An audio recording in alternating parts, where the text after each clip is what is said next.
Ito, comedy muna tayo. Congressman, Grabe, akala ko malaki tae. Muntik na akong mahigop sa sobrang laki na butas ng ilong nito! on another topic, I'd like to get your Ganyan. Malaki tae. Muntik na akong mahigop sa sobrang... Grabe, akala ko malaki... Ganyan talaga pag nilalangaw. Congressman, Ayan, pag mabaho, lapitin ng bangaw. Ayan, mabaho ang kanyang pagkatao.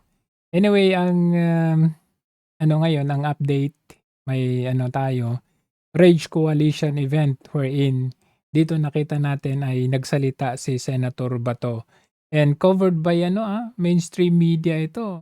First time dito sa ito talagang live ng News 5. Yan, ni-live nila talaga. So unti-unti na tayong kumbaga di ba dati hindi bakit kaya itong mga mainstream media piling-pili yung kanilang nila live? Pag event ng kanilang mga kakampi, yun lang ang kanilang nila live. Pero ito, live talaga yung Rage Coalition. Panoorin muna natin itong kay Senator Bato. Ako si Senador Bato de la Rosa. Gikan sa kahilanman sa akong kasing-kasing, gisuportahan nako ang pagtukod sa Rage Coalition. Usa ka panahiusa sa lain-laing kusog na andam mo barog alang sa kabatuoran. Hindi ko nga lang maintindihan. Pagpanubag o kaayuhan sa katawhang Pilipino. Niiring panahon na, dili na igo ang tagsa-tagsa nga pag-away. Kinahanglan nato ang usa ka tingog, usa ka direksyon ug lig-ong baruganan batok sa korupsyon, pag-abuso o mga lakang na nagtumong sa pagpahilom sa oposisyon. Corruption at abuso ang naintindihan ko. Gipahayag usab nako ang akong tibuok suporta sa pagpanguna ni Sebastian Duterte isip leader ni ining nga koalisyon. Nailhan nato si Mayor Basti nga usa ka isog na ay baruganan, andam, makikiaway o iaway gyud niya ang hustisya alang sa katawhan. Oo. May isog daw, matapang na ipaglaban ang ang issue para sa sa taong bayan. Tama ba?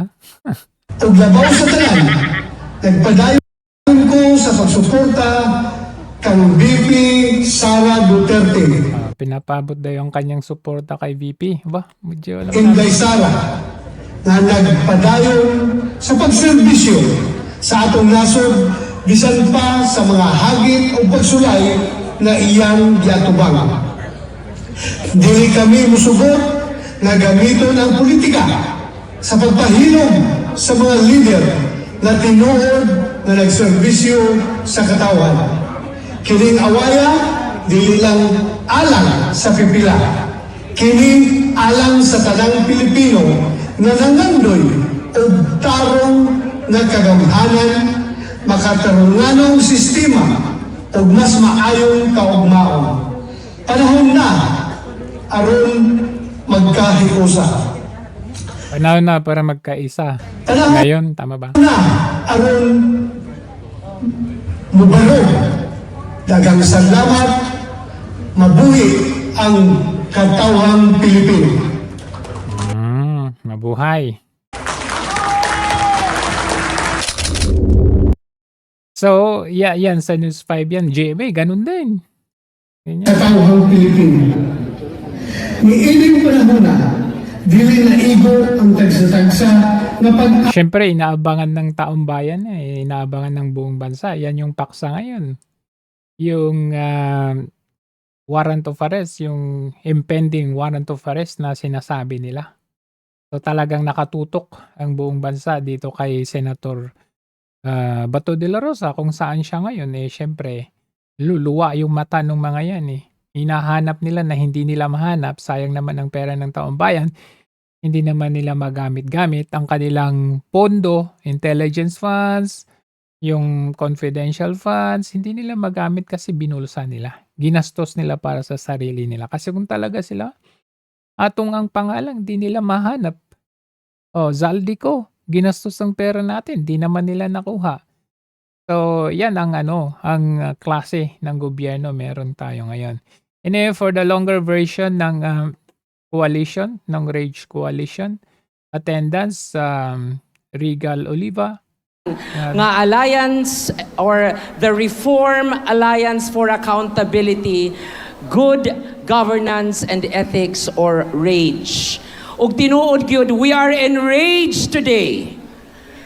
Isog ta, nangisog ta, ug nasuko na ta sa mga panghitabo karon dinhi sa atong nasod. buti hindi nila ito dinamay sa sa PGMN. It's not corruption. It Kasi yung si CJ Hero, kita nyo, pinasabpi na eh. ug makita na nato kung unsa naka-normal ang corruption. Kaysa pag-ihap palangdaan kung kinsay mo pirma sa impeachment Na-normalize na nga ang corruption eh. President Sara Duterte, dili ni tungod na ay konsensya ning mga tawhanang mamirma. Kay tungod kini nga ilang kasing-kasing napalit na gyud sa hingwarta. Palit ang pera. Siyempre. Prinsipyo mo, mawawala. Kapalit ang pera. O yan, News 5 ang nag-live. Yan, stream.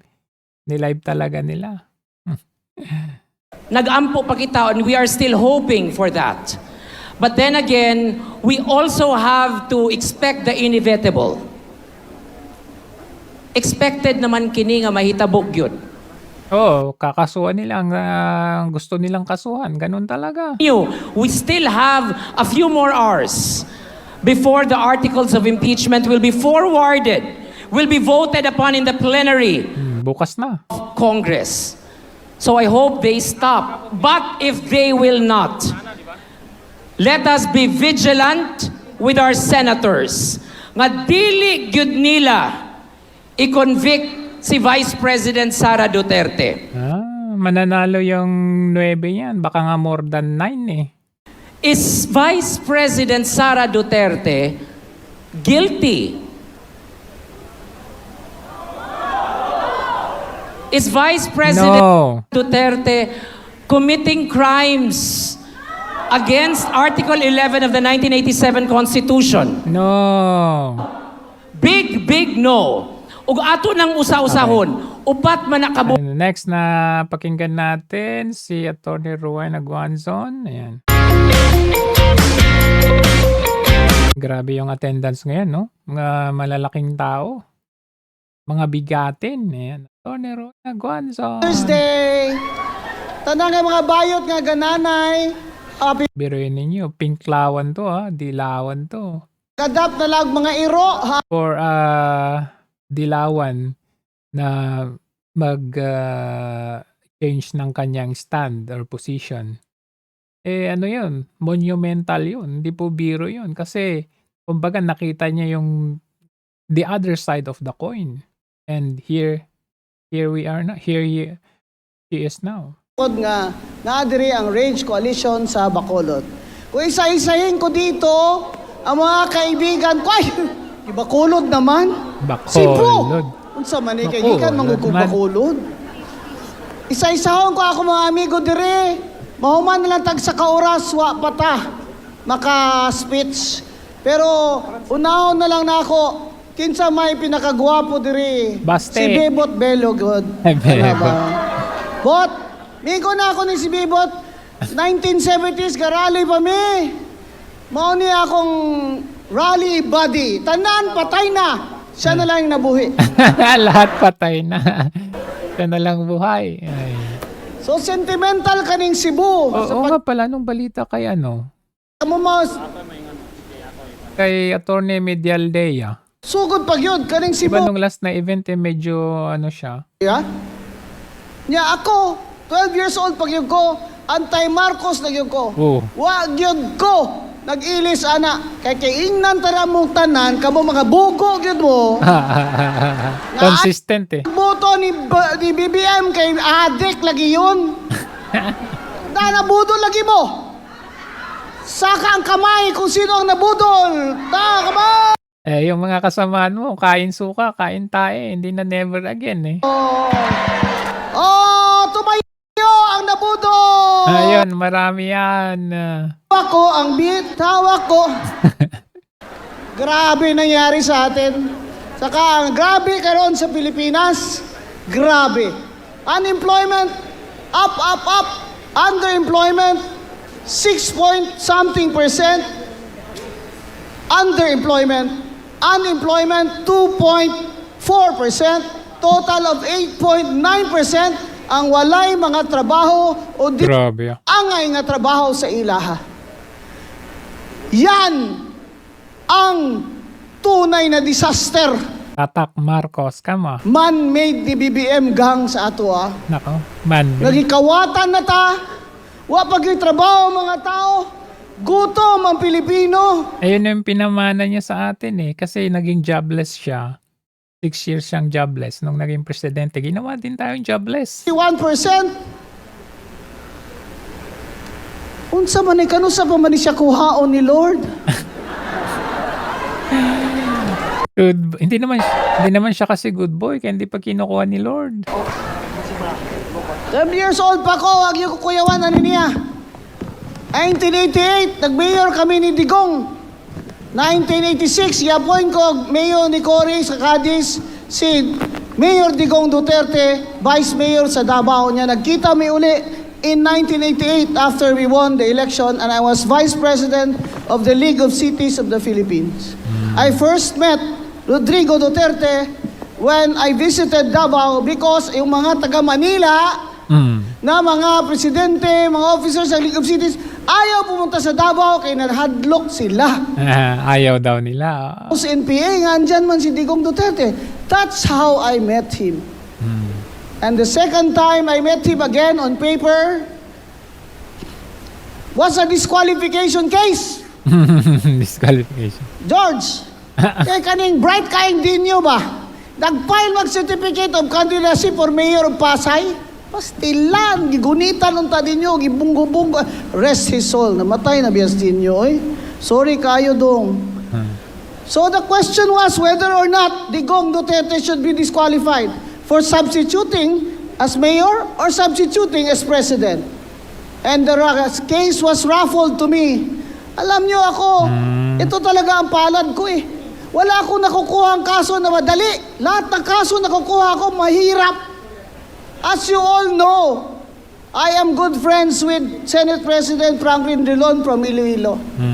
Mahirap. Everybody thought I would disqualify Digong. But true to my principles of Siyempre, kakampi niya Drilon eh. democracy, Dilawan eh. allow the will of the people to prevail by giving them a choice of presidential candidates. Pero ngayon nakita niyo, di ba? And I called my Benny Abante, paano naging congressman ngayon? this is my decision and this is my reason and what do you think? Sabi nila sa akin, ma'am, sama kami sa iyo dyan. We agree. We agree that there is a lacuna lehis. Yung mga abogado, bibigyan kayo ng mga Latin words para makasingil sa inyo na malaki. Lacuna lehis. There is a gap in the law.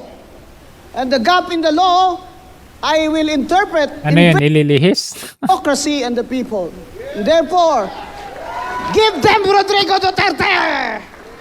Hindi, maganda yung decision niya talaga kasi kung dinisqualify niya si PRRD, hindi siya naging presidente. Kaya malaki din ang contribution nitong si Atty. Roy Naguanzon.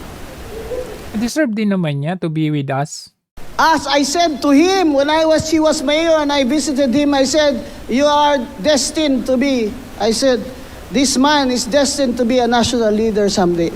And I was not wrong. Galing, galing. Ang sinabi nila, DDS ako. Hindi ako DDS, o hindi man ako nabudol. Ano yun? Dilawan ako bay. Appointed by President Cory Aquino. Fighting Marcos since I was 12, my whole family. Consistent. Kaya namin yung mga lupa namin at lahat. The first thing that Marcos did was confiscate our electric plant. Pastilan niya. Yawa kayo. And of course, control to monopolize the sugar industry.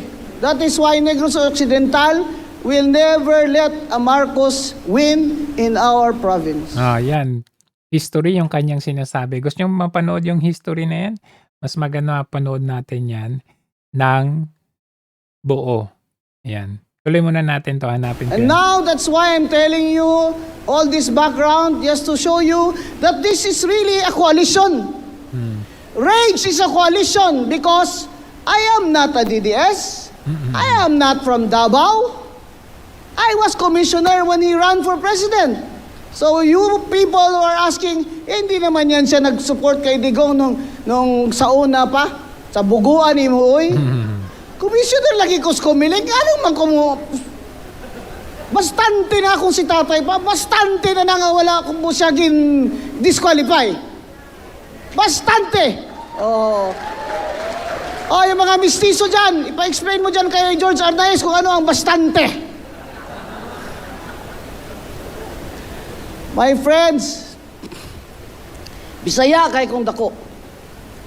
Although Ilongga ko, I was born in Cadiz City, my grandfather was mayor during the Commonwealth, and third generation na kami ng mga Osmeña magkaibigan.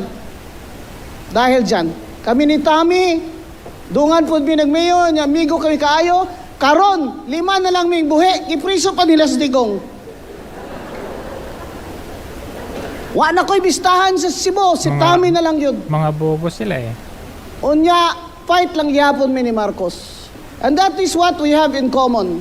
But I have to tell you here, this is my first time in Cebu to declare that I am a part of your Rage coalition. Wow. Because I am going to campaign as I support now VP Sara Duterte for president for Yeah.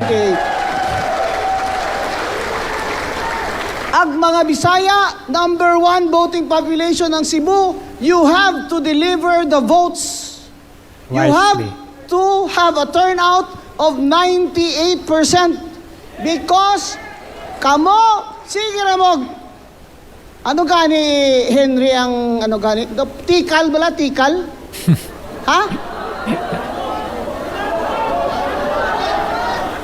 Ang hinambog. Oh.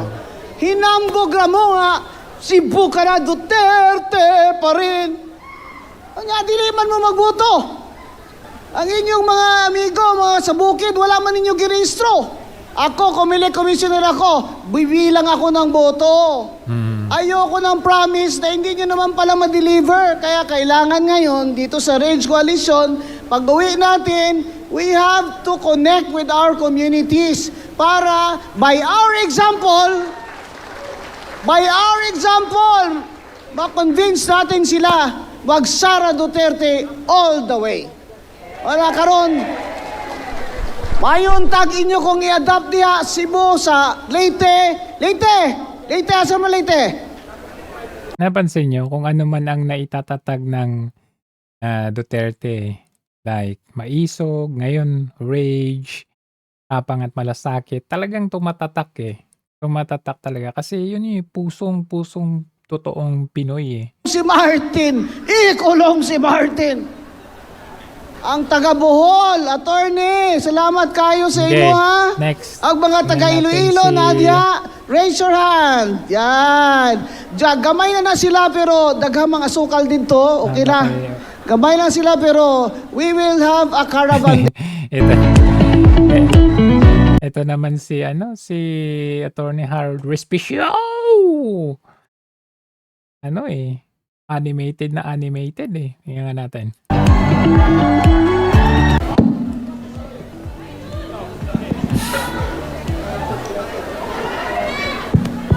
Maayong hapon, Cebu! Sabi na eh. Isa pa gusto kong malakas. Maayong hapon, Cebu!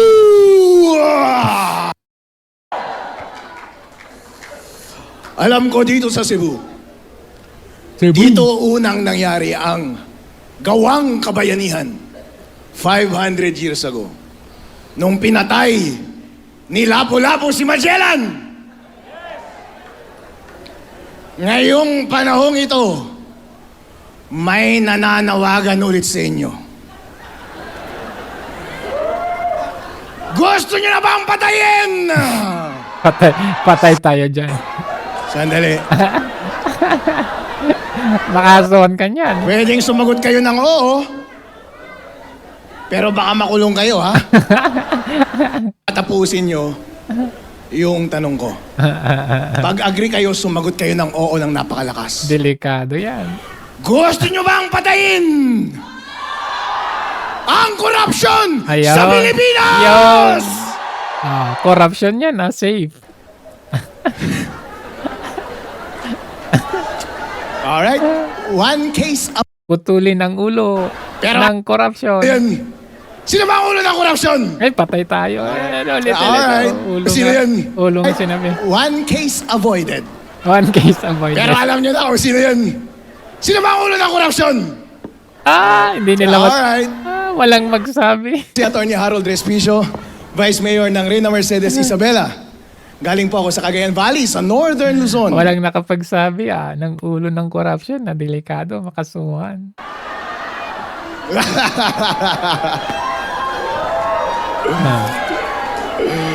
Pero hindi naman tatakbo si BBM sa 2028. Tanungin ninyo si Boss Bebot Bello, taga Isabela yan. Tinatatakbo. Lahat ng mga taga Northern Luzon, mahal ba si Sara? Oo!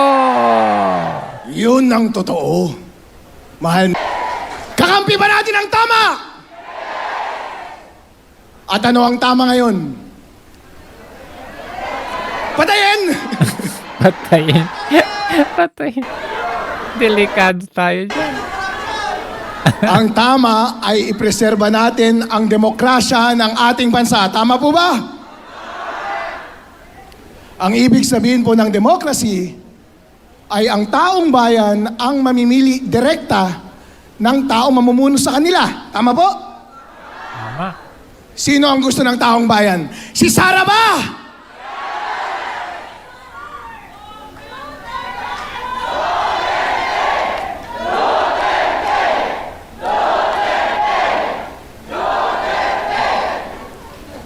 Pero itong mga taga House of Representatives, mga mukhang pera!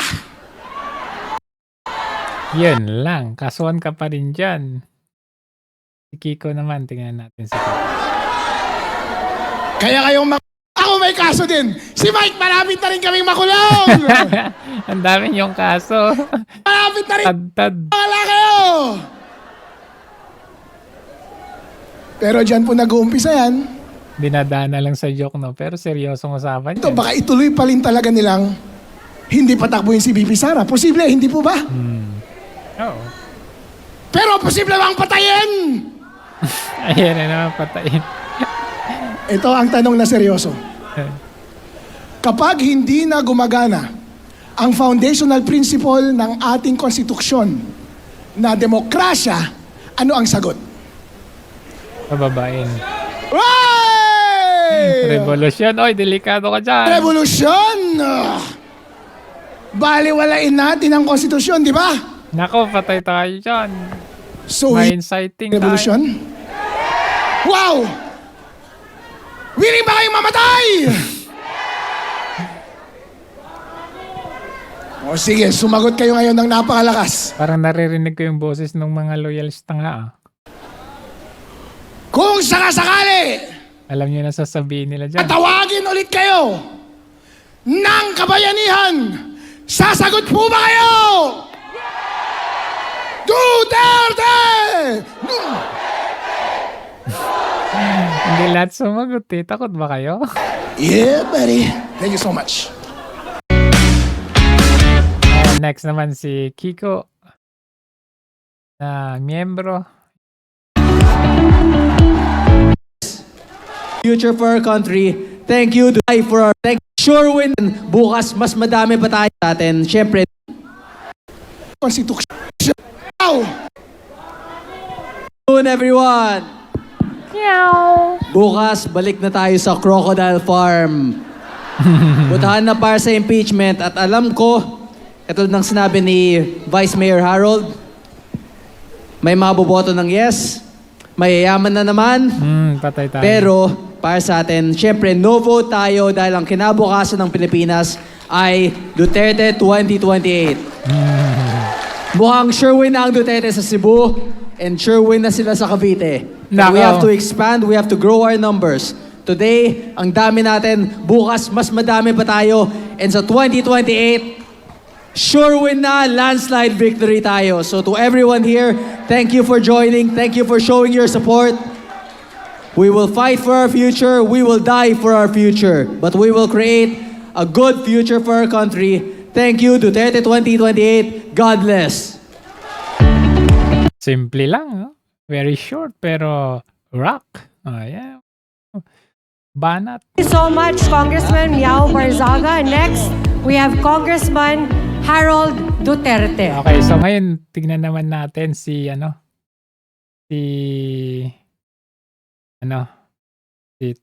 Pulong, si Mayor Baste. Duterte! Mahaba-haba eh. Actually, mahaba-haba kay Mayor Baste. Hindi natin tatapusin. Kuha lang tayo ng mga short. mo.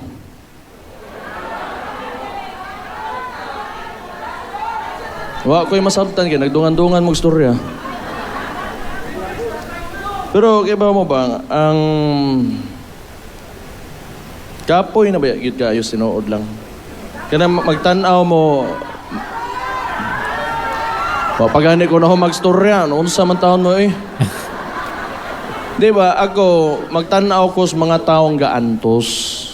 Kapoy kay tanawon. Di ko ganahan nga mao maning mag-uol kaayo ko. Mag-uol kaayo ko. Ano yan? Kaya ang atong administrasyon under kang bangag way laing gihimo ba? Way laing gihimo. Giuna lang niya ang iyakang perpetuation sa ilakang termino. Murag tan-aw na ko ingana eh. Kinagsugod na kadtong unsa. Kadtong nagpadagan sila People's Initiative, tagaan nila kwarta ang tao para papirmahon dito murag some sort of similar dito sa plebiscite nga pwede na nato i-extend ang termino ani. Ginawa yan nung tatay niya. Na kami una dito sa Davao ni-react me kay di man mi gusto. Ginawa ng tatay niya yan eh. Gusto pa na May plebisito daw, pero pekeng plebisito yun. buhat na unta namo na pero akong amahan abogado. Ang core sa pagkatao sa akong amahan ang konstitusyon sa Pilipinas. Mo nang gibadlong naman pod gyud to namo. Nagkadtong 2016 mudagan siya. Yung na mga ayaw na. Kibaw, makita man na mga unsa kagubot ang politika gyud sa Pilipinas. Mabitaw na, karon nakakita gyud ta og Butas. panghitabo, nagay panghitabo nga giubanan sa kong igsoon si Bongbong Marcos pagkahuman ihara po di ang kalaban.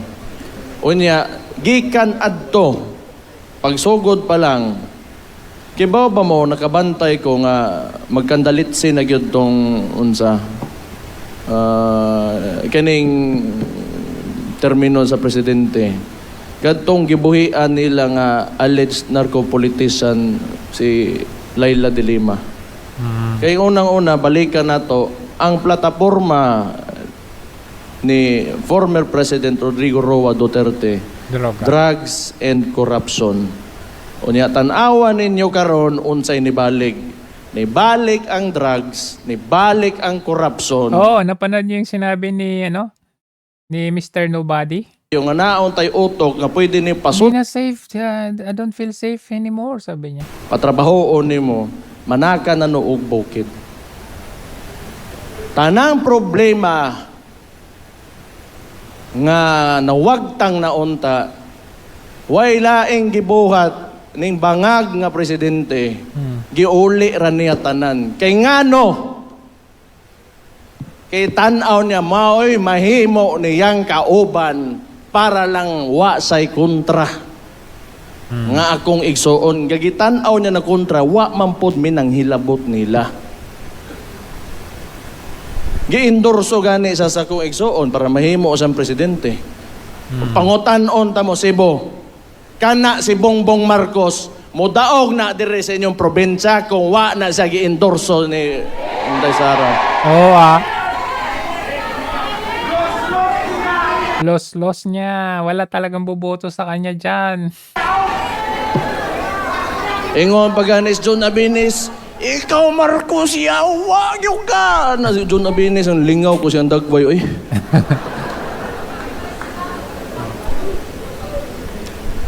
Hindi, mo karon. Nakoy istorya.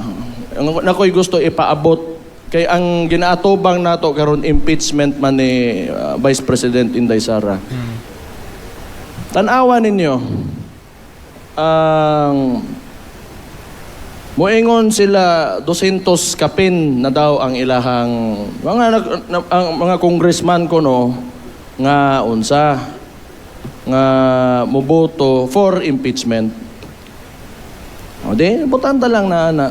Dire sa Cebu, murag ang nahibaw-an ako wa gyud ni boto kaniadto pa sila PJ Garcia o Cutie Del Mar.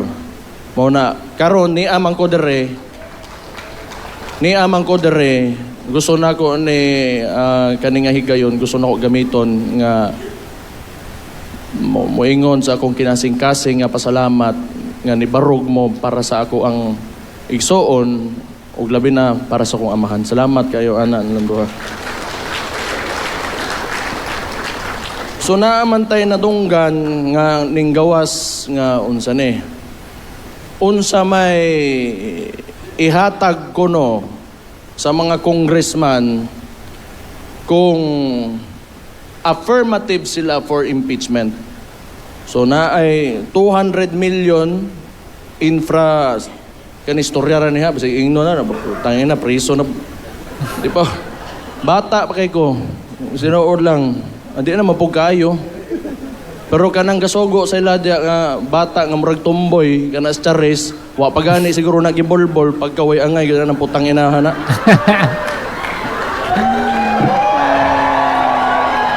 Nakasuhan ka na naman dyan. I'm very British eh. Utang igit ng bataan eh. Ito, napanood nyo na siguro yung full niyan eh. Ito, panoorin ninyo. Dito ninyo marirealize na kung ano pala yung ginawa ng tatay niya, yun din yung ginagawa niya ngayon. May kaibahan lang ngayon kasi natuto itong anak doon sa nangyari sa kanyang tatay. Pero the same thing na it's martial law. Diktador.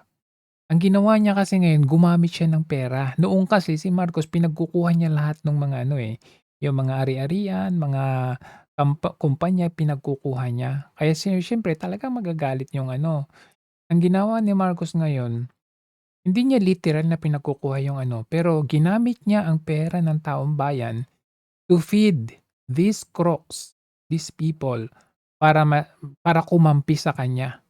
Yun ang ginagawa niya ngayon. Pero the same thing is a dictatorial. Panoorin niyo ito. Maganda itong documentary na to.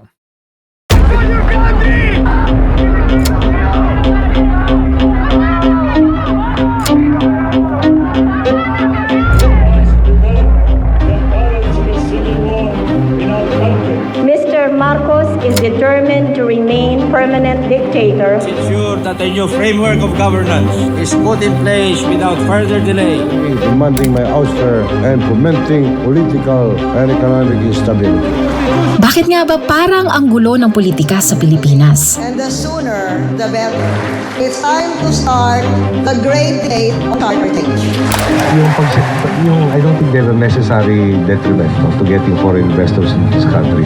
In the powers of the presidency, constricted, do not add the power to what is provided for in the Constitution right now. That is why since the 8th Congress, there have been no less than 300 measures filed in the House of Representatives calling for the amendment of these economic provisions of our Constitution. Bakit lagi nating naririnig ang mga linyang Napalitan na yung 1987 Constitution. Merienda sa 1987 Constitution nagsimula na sa committee level ng Kamara. Charter change has been revived at the House of Representatives as lawmakers approved amendments to the 1987 Constitution. Any amendment to revision of the Constitution may be proposed by 1. The Congress upon a vote of 3/4 of all its members, or 2. A Constitutional Convention. Mag-charter change na. Pero, bihira nating tanungin. Ano ba talaga ang binabago natin? Ang sistema o ang taong may hawak ng kapangyarihan? Today, pag-uusapan natin ang dalawang sandali sa kasaysayan ng Pilipinas na literal na binago ang rulebook ng bansa.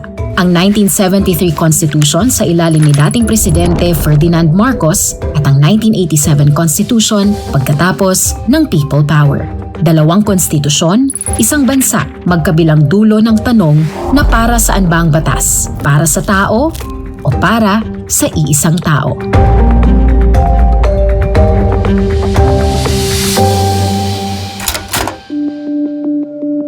Let's start with the basics. Ano ba ang Constitution? Ang Constitution ng pinakamataas na batas ng isang bansa. Ito ang master rule book na nagsasabing sino ang may kapangyarihan, paano hinahati ang kapangyarihan, ano ang hangganan nito, at ano ang mga karapatan ng tao laban sa gobyerno. Under the blue skies of Manila in the Philippines, Manuel Louis Quezon is inaugurated as the first president of the newly formed Philippine Commonwealth. Noong 1935, while the Philippines was still under American rule, nagkaroon tayo ng malaking milestone, ang 1935 Constitution. For 11 years, the Philippines will govern themselves under American sovereignty and then will have complete independence. Ginaya nito ang maraming bahagi ng American system. Isang pangulo, elected for a 4-year term, at pwedeng ma-re-elect pero once lang. May bicameral Congress, may Senate at may House of Representatives. Isang independent judiciary o hudikatura. At may Bill of Rights na nagagaranti ng basic freedoms. Freedom of speech, freedom of religion, right to a fair trial, at regular competitive elections. Hindi ito perpekto, pero ang klaro, walang presidenteng forever. Kailangang magpalit ng leader, kailangang umikot ang kapangyarihan. At dyan humarap sa isang malaking dilema ang pamumuno ni dating Presidente Ferdinand Marcos. Si Marcos ay nahalal na pangulo noong 1965. As President of the Philippines. Nare-elect siya noong 1969. Ibig sabihin, ayon sa 1935 Constitution, tapos na ang termino niya by 1973. 2 terms, tapos, time's up. Kasi nakasulat nga sa 1935 Constitution na ang presidente 4 na taon ang termino at pwede lang ma-re-elect ng isang beses. Ibig sabihin 2 termino lang. Ulitin ko, 2 termino lang. At hindi naman pwede na lang sabihin, ayoko pa, extend na lang. Kasi malinaw na nakasulat ito sa 1935 Constitution. Pero sa mga sumunod na taon, hindi lang nabago ang yan, parang sa Amerika ngayon, 4 years, pwede ka mag 2 terms. Politika ng Pilipinas, nabago ang mga rules ng sistema. Tulad ng sinabi ng historian na si Alfred W. McCoy, Marcos used legal forms, constitution, decrees, and courts to consolidate authoritarian rule. Kaya hindi lang ito kwento ng puwersa o militar. Ginamit din ang mga legal na mekanismo ng Estado. Ayon sa ilan pang mga historiador, nangyari ito sa ilang mahalagang yugto. Balikan natin ang panahon bago ang martial law. Late 1960s. Kumukulo na ang Pilipinas. Ang panahong ito ay markado ng malalim na political at social unrest. Maraming Pilipino ang galit sa matinding kahirapan, lumalaking agwat ng mayaman at mahirap, at mga paratang ng malawakang korupsyon sa gobyerno. Sumabog ito sa mga protesta na tinawag na First Quarter Storm. Mga malalaking kilos protesta ng mga estudyante at manggagawa mula Enero hanggang Marso 1970. At tulad ng sinabi ng historiador na si Renato Constantino, ang mga protestang ito ay hindi lang laban sa isang presidente, kundi sa mas malawak na sistema ng politika at pamahalaan. Hindi lang si Marcos ang target, buong sistema ang kinukwestiyon. Isang ekonomiyang nakikita ng marami na sobrang dependent sa American capital. Mga kasunduan tulad ng Laurel Langley Agreement na napintasan ng mga nasyonalista bilang pabor sa mga dayuhang investor at mga local elites at opisyal na inaakusahan ng pagbebenta sa pambansang interes. Out of this anger, lumabas ang panawagan na kung sira ang sistema, ayusin ito sa pinakaugat. At ang isang paraan para gawin ito ay pagbabago ng konstitusyon. Ilang student organizations tulad ng National Union of Students of the Philippines ay nagtulak ng malalim na reforma sa sistema, kasama ng panawagan para sa pagbabago ng konstitusyon. Ang paniniwala ng ilang reform advocates, kung babaguhin ang 1935 Constitution, maaaring maharap ang mga malalalim na problema sa politika at ekonomiya ng bansa. Sa ganitong konteksto, sumusuporta si Marcos sa ideya ng pagpapatawag ng isang constitutional convention. Sa ibabaw ng lahat, mukhang positibo ito. Isang formal na proseso para repasuhin at baguhin ang konstitusyon, pero tulad ng ipinapaliwanag ng political scientist na si Mark Thompson, ang proseso ng constitutional reform ay hindi lamang usapin ng mga ideya.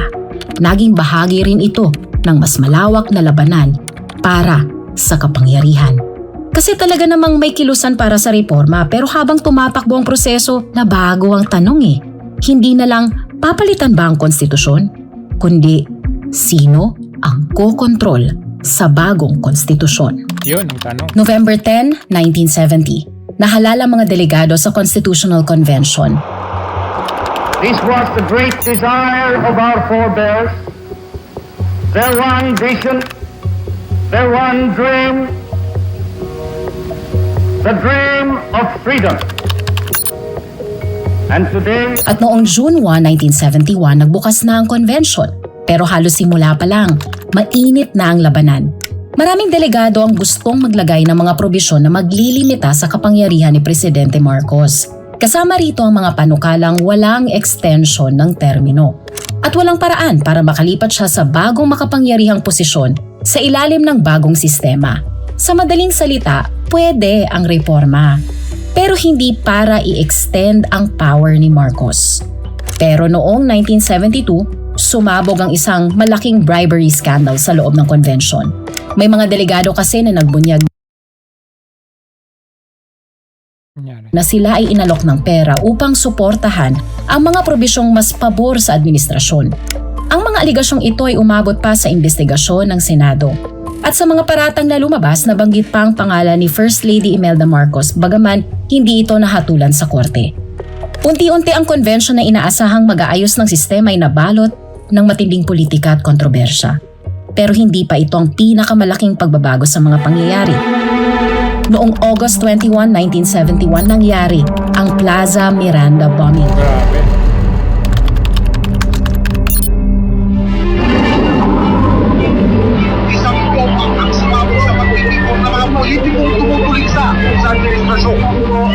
Isang rally ng Liberal Party ang binomba, siyamang napatay, maraming leaders ng opposition ang malubhang nasugatan.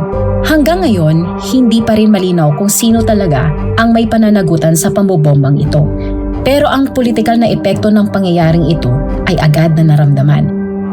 Ferdinand Jun Marcos, President of the Philippines, by virtue of the powers vested upon me by Article 7, Section 10, Paragraph 2 of the Constitution, do hereby suspend the privilege of the writ of habeas corpus. Ginamit ni Marcos upang isuspend ang writ of habeas corpus.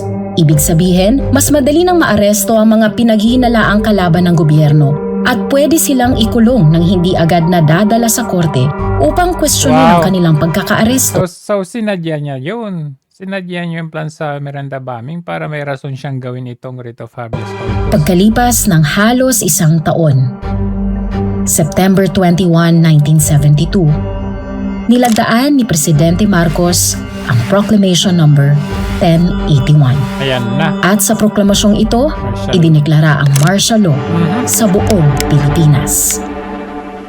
The proclamation of martial law is not a military takeover. Sinungaling, not military takeover daw. As your duly elected President of the Republic, use this power which may be implemented by the military authorities, but still is a power embodied in the Constitution to protect the Republic of the Philippines and our democracy. The limit has been reached, for we are against the wall. We must now defend the Republic of the Philippines with this stronger power granted by the Constitution. To those guilty of treason, insurrection, rebellion, it may pose a grave danger. But to the ordinary citizenry, to almost all of you, whose primary concern is merely to be left alone, to pursue your local activities, this is the guarantee of that freedom that you seek. All that I do and we in government must do is for the Republic and for... Ito ang mga opisyal na dahilan na binanggit sa proklamasyon ng martial law. May banta ng komunistang insurgency, may separatist conflict sa Mindanao, Ginawang rason, ano? at may lumalalang kaguluhan sa bansa. Yung fake ambush ni Enrile.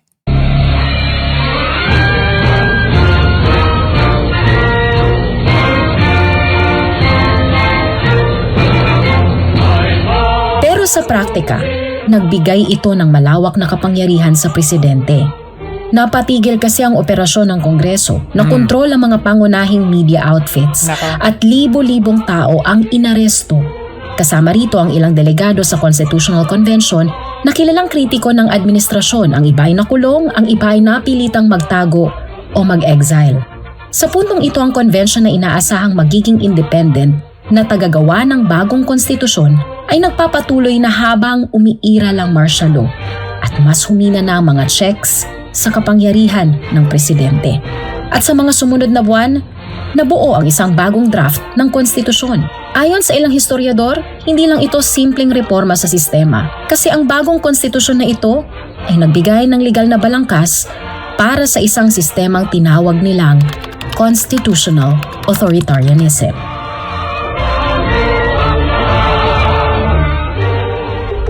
Quick recap. Sa 1935 Constitution, presidential system ang Pilipinas. Isang pinuno, ang presidente ang sabay na head of state o simbolo ng bansa at head of government, siya rin ang nagpapatakbo ng pamahalaan. Pero sa 1973 Constitution, naging parliamentary system ang structure. May head of state, ang karaniwang simbolikong pinuno ng bansa at may head of government ang talagang namumuno sa pamahalaan na tinawag na prime minister. Ganito ang setup ng gobyerno. May batasang pambansa, may prime minister bilang head of government, at may presidente bilang head of state. Sa unang tingin, parang may paghahati ng kapangyarihan, no? Pero ang tunay na susi ng sistema ay nakatago sa transitory provisions o yung mga pansamantalang rules na nagsasabi kung paano lilipat ang lumang sistema papunta sa bagong sistema. Dito naging kritikal ang mga detalye. Una, ang incumbent president si Ferdinand Marcos ay nanatili sa kapangyarihan at hindi lang yon, patuloy niyang hawak ang executive power. Ibig sabihin siya pa rin ang namumuno sa gobyerno. Pero may isa pang mahalaga dahil hindi pa ganap na nabubuo ang bagong parliament, napunta rin sa kanya ang kapangyarihan ng lehislatura. Ibig sabihin, pwede rin siyang gumawa ng mga batas kahit wala ng kongreso. Grabe. Kaya patuloy siya naglabas ng presidential decrees, general orders at letters of instruction. Dahil umiiral pa rin ang martial law, napalawak ang mga kapangyarihang ito. Imagine, kaya niya magpatupad ng mga desisyon at magpasa ng mga batas na halos walang checks mula sa ibang sangay ng gobyerno. So ano nangyari sa praktika? Sa papel, may parliament. Pero hindi ito agad nakapag-operate at habang hindi pa ganap na naitatayo ang bagong sistema, nanatili ang pinakamalakas na kapangyarihan sa presidente. May prime minister sa structure ng konstitusyon pero sa mga unang taon hindi ito ang may pinakamalakas na kapangyarihan. Sa huli ang tunay na power na natiling nakasentro sa iisa lang na tao. At si Marcos yun.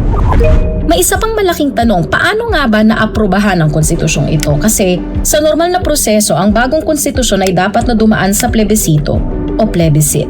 Ibig sabihin nito, boboto ang taong bayan kung yes or no. Pero dapat secret ballot ito para malayo sa takot o pressure. Itinakda ang plebiscite noong January 1973 pero hindi ito natuloy. Sa halip, ginamit ang tinawag na citizens' assemblies. Dito, imbes na secret ballot, naging viva voce o oral ang botohan. Ibig sabihin, tinatanong ang mga tao sa harap ng iba kung yes or no. Dito nagsimula ang mga kritisismo kasi kung hindi secret ang botohan, mahirap masabi kung talaga bang malaya ang mga tao na tumutol. Oo nga. Lalo na dahil nangyari ito habang umiira lang martial law. Ayon sa mga ulat noon, may mga local officials na binagyan ng target na yes votes, may mga no votes na hindi nire-record ng maayos. May mga nagtanong, Ganyan ginawa nila sa PIPI na yun di ba? lihitimo ba talaga ang ratification ng konstitusyon? Ratification means pag-aproba ng taong bayan sa isang bagong konstitusyon. Umabot ang issue sa Supreme Court sa mga kasong kilala bilang ratification cases. Kinilala ng ilang justices na may mga problema sa proseso ng ratification pero sa huli, hati ang Korte Suprema kaya hindi napigil ang pagpapatupad ng 1973 Constitution. May mga iskolar na naglarawan sa sistemang nabuo bilang constitutional authoritarianism. Ano ang ibig sabihin nito? Otoritaryo ang pamumuno, pero ginagamit ang batas at konstitusyon para magmukhang legal ito. Ang problema sa ganitong sistema, nakasentro ang kapangyarihan sa iisa o iilang tao. At kapag limitado ang may hawak ng kapangyarihan, konti lang ang pwedeng kumontra o magbantay. Kaya mas madaling mangyari ang pag-abuso sa kapangyarihan. Pero hindi naging habang buhay ang martial law. Grabe pala talaga yung tatay nito. Formally tinanggal ito noong 1981, halos 9 na taon matapos itong ideklara. I will now read the dispositive portion of this decree. Now Lifting of martial law pero budol yan. Panoorin nyo. therefore I, Ferdinand E. Marcos, President, Prime Minister of the Philippines by virtue of the powers vested in me by the Constitution, do hereby revoke Proclamation 1081, proclaiming a state of martial law in the Philippines, and Proclamation number 1104, dated January 17, 1973, declaring the continuation of martial law, and proclaim the termination of the state of martial law throughout the Philippines. Ginawa ito ni Marcos sa pamamagitan ng Proclamation number 2045 na nilagdaan noong January 17, 1981. Ayon sa mga historiador, may ilang salik kung bakit ito ginawa. Lumalakas na ang kritisismo mula sa international community dahil sa mga ulat ng human rights abuses noong panahon ng martial law. There was no Filipino that was executed during Sinungaling. the martial law period, even if he was convicted with murder or convicted for a death sentence. Walang Pilipino. That's what martial law can be proud about. It was. At kasabay nito, papalapit na rin ang 1981 presidential election kaya sinubukan ng administrasyon na ipakita na bumabalik na sa normal ang sistema ng pamamahala. Pero para sa maraming Pilipino noon, may isang mahalagang obserbasyon. Kahit tinanggal na ang martial law sa papel, nanatili pa rin ang malawak na kapangyarihan ng presidente sa ilalim ng 1973 Constitution at ng mga presidential decrees na ipinatupad noong mga nakaraang taon.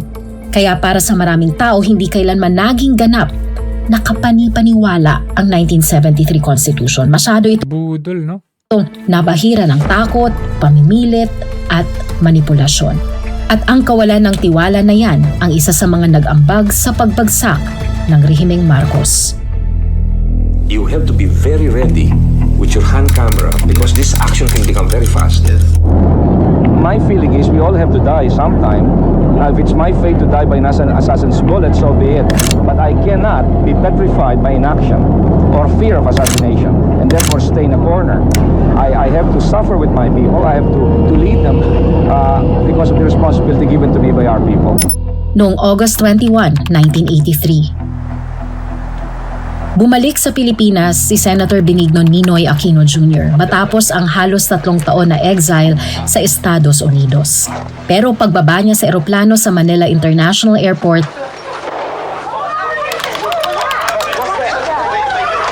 binaril siya at napatay sa tarmac. Ang balitang ito ay mabilis na kumalat sa buong bansa. People jammed the streets of Manila for the funeral of Benigno Aquino, the recently slain. Nagkaroon ng mga investigasyon at mga kasong umabot sa korte. May mga militar na kalaunang nahatulan sa pagpatay pero hanggang ngayon, pinagdedebatehan pa rin kung sino talaga ang nasa likod ng pagpatay kay Ninoy. Sa mga sumunod na buwan, dumami ang mga protesta at mga panawagan para sa pagbabago. Ayan o. Kita niyo yan. September 21, Marcos resign. Talagang history repeats itself. 1983, anibersaryo ng deklarasyon ng martial law, naganap ang malalaking protesta sa iba't ibang lugar sa bansa. Unti-unting nagtipon ng iba't ibang grupo ng oposisyon. Sa mga sumunod na taon, lalong uminit ang sitwasyon ng politika sa Pilipinas. Pagsapit ng 1985, humarap na sa lumalaking pressure ang gobyerno ni President Marcos. Kaya nagpahayag siya ng snap presidential election. Announce that I am ready to call a snap election perhaps earlier than 8 months, perhaps in 3 months or Ginanap ito noong February 7, 1986. Ang layunin. Teka, iko-connect ko lang to sa nangyayari ngayon. 1983, pinatay si Ninoy. 1986, nung nagkaroon ng hustisya si Pinoy. I mean, natapple down yung Marcos administration. So, tuloy-tuloy pa rin yung kanyang from 83 to 86, tuloy-tuloy yung kanyang rehimen. So, dito naman sa kanyang anak, 1 year mahigit na nung pinakidnap, dinala si PRD sa Dahig. Hindi natin alam kung hanggang kailan si PRD doon. Darating din ang panahon, magagaya itong si Marcos Jr. sa kanyang tatay. Magdaos ng bagong halalan para mapatunayan na may legitimacy o tunay na suporta pa rin ang kanyang pamumuno. Sa halalang ito, nakalaban niya ang byuda ni Ninoy na si Corazon Cory Aquino. Nais kong ibahagi sa inyo ngayong gabi kung ano linalaman ng aking puso. Ang damdaming Nakita niya yung PDP laban. Kung ano linalaman ng aking puso. Ayan Ang damdaming nangingibabaw sa loob ko ngayon ay kasiyahan. Ako'y masaya dahil sigurado na ako na tayo'y panalo na sa darating na eleksyon. Pero pagkatapos ng halalan, lumabas ang maraming ulat ng irregularidad at pandaraya. Serious charges have been made in regard to the tabulation system. Historically, nandaya itong si Marcos Sr.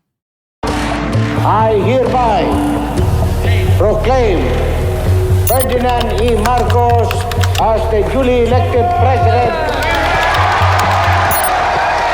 Lalong lumakas ang mga protesta. February 22, 1986. May mga opisyal ng militar na inatras ang kanilang suporta kay Marcos. Kabilang dito, sina Fidel V. Ramos at Juan Ponce Enrile. Sa pamamagitan ng Radio Veritas, nanawagan si Cardinal Jaime Sin sa mga mamamayan na magpunta sa EDSA at protektahan ang mga sundalong humiwalay sa gobyerno. This is Cardinal Sin speaking. Dito natuto si Marcos Jr. Kasi may nag-umatras umatras sila Enrile, si Ramos at saka si Gringo Unasan. Umatras sila eh. Ngayon kasi, dahil ito yung nakita ni Marcos Jr., natuto siya kung paano niya i-counter itong nangyari sa kanyang tatay. Ang ginagawa niya ngayon is, bago mo pa may sakatuparan yung pinaplano mo, na ano ka na, nakasuhan ka na wanted ka na, napugante ka na, ganun ginagawa niya.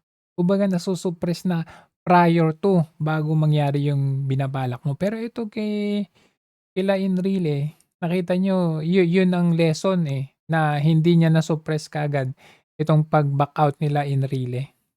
To the people, especially in Metro Manila, I am indeed concerned about the situation of Minister Enrile and General Ramos. I am calling our people to support our two good friends at the camp. If any of you could be around. Libu-libong taong lumabas sa mga kalsada, karamihan ay mga sibilyan. hindi armado. At sa mga sumunod na araw, February 22 hanggang 25, 1986, naganap ang mga pangyayaring kalaunang tatawaging EDSA People Power Revolution na nagtapos sa pamumuno ni Ferdinand Marcos. Noong February 25, nanumpa si Cory Aquino bilang Pangulo sa Club Filipino sa San Juan. Corazon Cojuangco Aquino, Do solemnly swear do solemnly swear that I will faithfully that I will faithfully and conscientiously and conscientiously fulfill my duties fulfill my duties as President of the Philippines. as President of the Philippines. So help me God. So help me God. Sa parehong araw, nanumpa rin si Marcos sa Malacanang. Parang may dalawang pangulo ang Pilipinas sa isang araw. Pero hindi nagtagal. Dahil sa puntong yon nawala na kay Marcos ang tatlong mahalagang sandigan ng isang pamahalaan. Ang suporta ng militar, ang tiwala ng tao, at ang suportang internasyonal.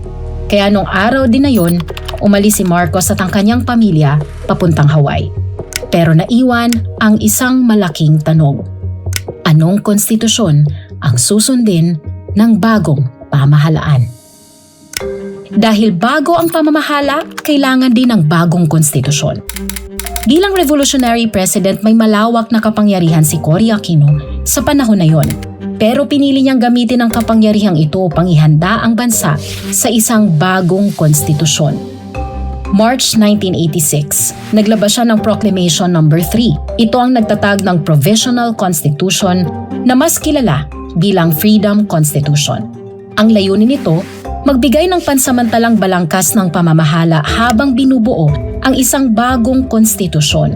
Ang susunod na hakbang ay ang pagbuo ng isang bagong permanenteng charter. Sa halip na magdaos ng halalan para sa isang constitutional convention, nagtatag si Aquino ng isang Constitutional Commission o CONCOM. Binubuo ito ng 48 members na kanyang itinalaga mula sa iba't ibang larangan. May sa batas, akademya, relihiyon, media at civil society. Nag-convene ang Constitutional Commission noong May 26, 1986. Sa loob ng 133 days, nabuo ang draft ng bagong konstitusyon. Ang draft na ito ang magiging batayan ng 1987 Constitution ng Pilipinas. At kung ilalarawan ng maraming historiador ang diwa ng konstitusyong ito sa dalawang salita, ito yun. Never again. Never again Never again.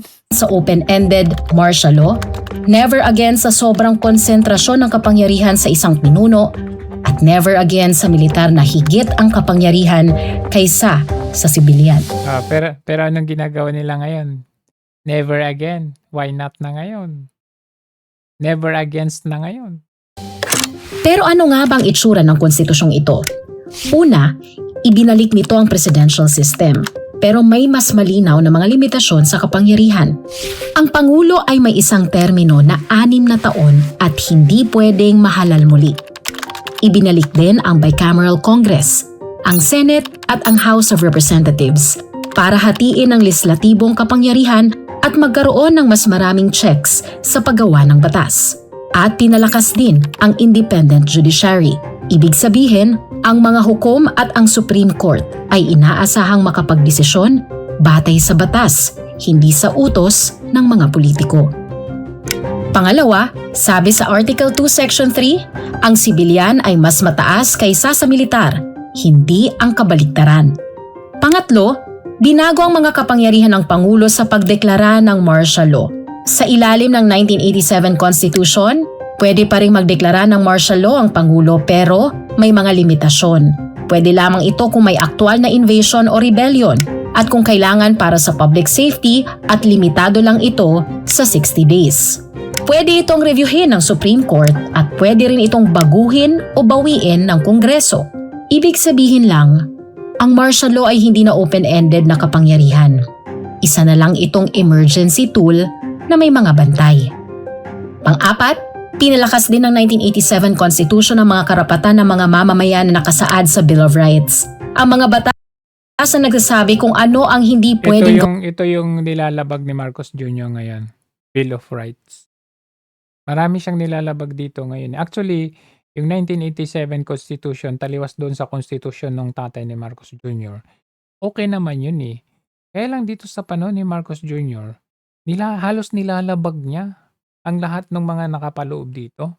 Yung original na constitution ng 1987. Kasi siyempre ngayon dumami ng dumami.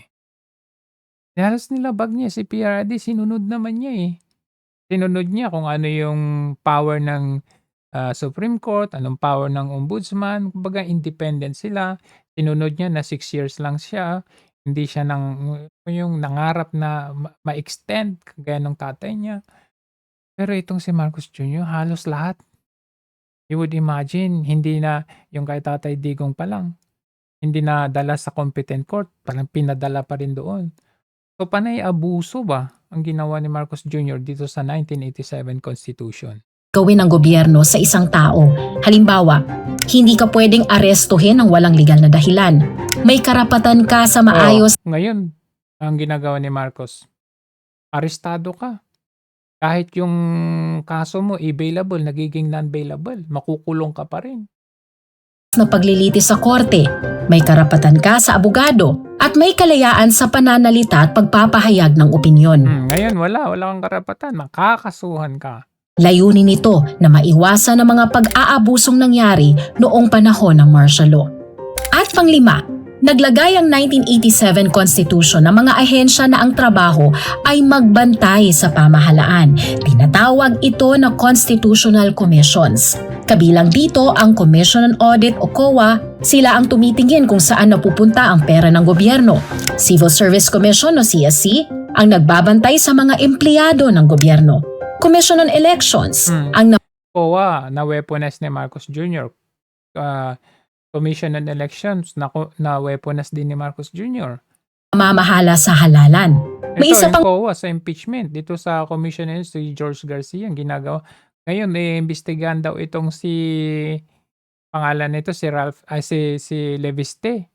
Dahil daw doon sa pamimigay daw ng kampanya, ang daming gumawa niya na. Ang mahalagang tanggapan ang Office of the Pati ito Ombudsman. Weaponize din nito ng Marcos administration. Ombudsman. Tinatawag ito na protector of the people. Ang trabaho nila, Hindi na protector ngayon. imbestigahan at kasuhan ang mga opisyal ng pamahalaan na sangkot sa korupsyon o pag-abuso sa kapangyarihan. Sa kabuuan, ang 1987 Constitution ay isang aral mula sa kasaysayan. Isang sistema ng pamahalaan na may limitasyon sa kapangyarihan, mga tagabantay sa gobyerno, at mga karapatan para sa mamamayan. Kapag pinagtabi mo ang 1973 at 1987 Constitutions, makikita ang napakalinaw na kaibahan. Ang 1973 Constitution naging batayan ng sistemang nagbigay daan sa malawak na konsentrasyon ng kapangyarihan sa panahon ng martial law. Ang 1987 Constitution naman, sinadyang isulat upang maglagay ng mga limitasyon sa kapangyarihan, paghatian ito sa iba't ibang sangay ng gobyerno at magtatag ng mga bantay laban sa abuso. Pareho man silang konstitusyon pero magkaiba ang sagot nila sa isang mahalagang tanong. Para kanino ba ang batas? Para kay Marcos. Pero sa paglipas ng halos 4 na dekada, lumitaw din ang mga kritisismo sa 1987 Constitution.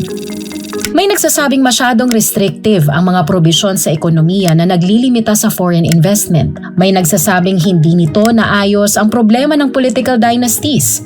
At may nagtatanong kung ang presidential system nga ba ang pinakaangkop sa Pilipinas.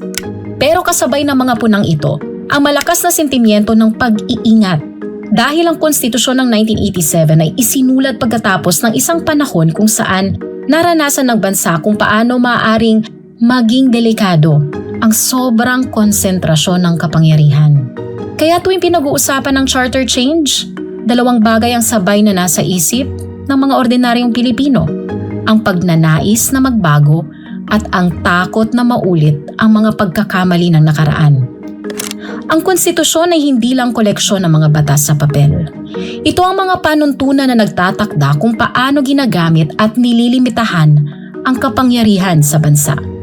At tulad ng anumang sistema, pwede itong magbago at umangkop sa pangangailangan ng panahon. Pwede natin itong pag-usapan, pwede natin itong pagdebatehan at kung kailangan, pwede rin natin itong baguhin. Pero sa bawat pagbabago, may isang tanong na dapat mananatiling malinaw. Para kanino ba ang pagbabago ng batas? Dahil ang Para kay Marcos Jr. konstitusyon, hindi lang tungkol sa sistema ng pamamahala. Tungkol ito sa kinabukasan ng bansa at sa papel na gagampanan natin bilang mga mamamayan sa paghubog nito. Magandang araw po. We are Why Explained. The more video who understand how this. Okay. So, napakahusay nga talaga ito. Napakahusay yung paggawa ng dokumentaryong ito. Yung sa PGMN, ilabas niyo yung dokumentaryo ninyo para mapanood din natin yung about sa corruption. So, yan po ang ating tampok ngayon. Feature ko dito yung ginawa ng tatay at ginagawa ng anak ngayon in connection with what is the Rage Coalition event na nangyari today. Impeachment, yung ICC case ni Tatay Digong, yung warrant of arrest ni Senator Bato. So bukas abangan natin yung decision ng House dito sa impeachment ni VP Sara. Hanggang sa muli, maraming salamat. Ingat.